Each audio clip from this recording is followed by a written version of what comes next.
I am aware that it's been out for a while and that it has a nearly 5-star rating on Crunchyroll. Despite these two facts, though, I haven't seen a lot of coverage from many other YouTubers, so with that in mind, I'd like to give it some attention. Now then, and without any further delay, let's talk about Millionaire Detective. I'm only a few episodes in, but it's kind of like if Bruce Wayne joined the police department, which I guess would make one of the two main characters in this show a double fascist, at least according to Twitter logic. The fascist in question is named Daisuke Kanbei. Now, unlike Batman, Kanbei didn't join the fight for justice out of any sense of inflated altruism hitherto bolstered by the death of his loved ones. I mean, his parents are dead, but I don't think their deaths serve to make him particularly benevolent.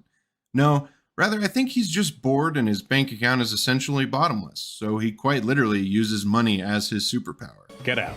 On behalf of the police, I'm purchasing this car. However, dead parents, jet black hair, a dickish attitude, and unmitigated affluence are where the similarities between Kanbei and Bruce Wayne seem to end.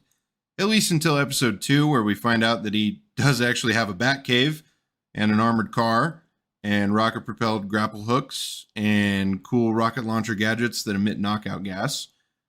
Okay, he is actually Batman. He just doesn't wear spandex and beat up crazy people every night.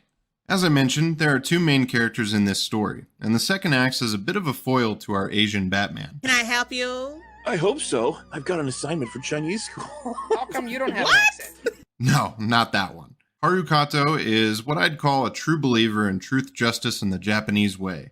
Shortly after we meet him, we're told that he has been canned from his last job as a top-tier cop and relegated to the C team because of an incident almost exactly like that one scene from the Modern Warfare 2019 campaign.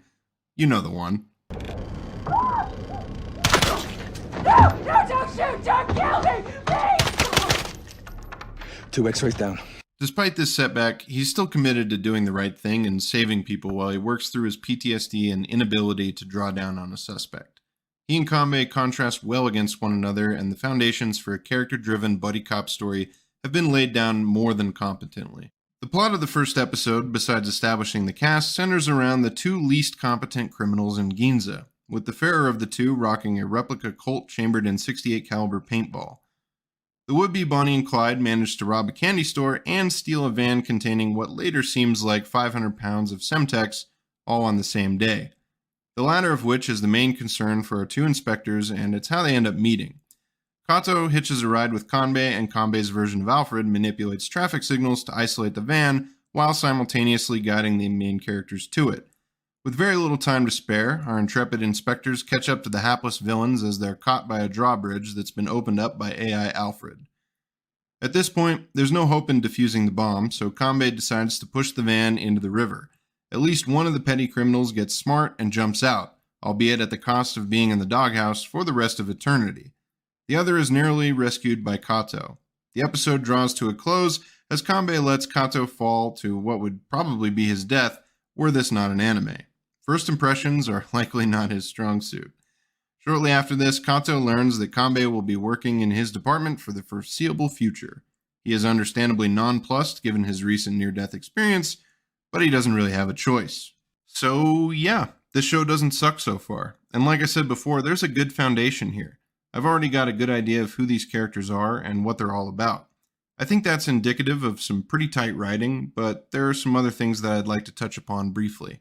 The music in the first episode is pretty damn good, particularly the theme for each main character as they're introduced.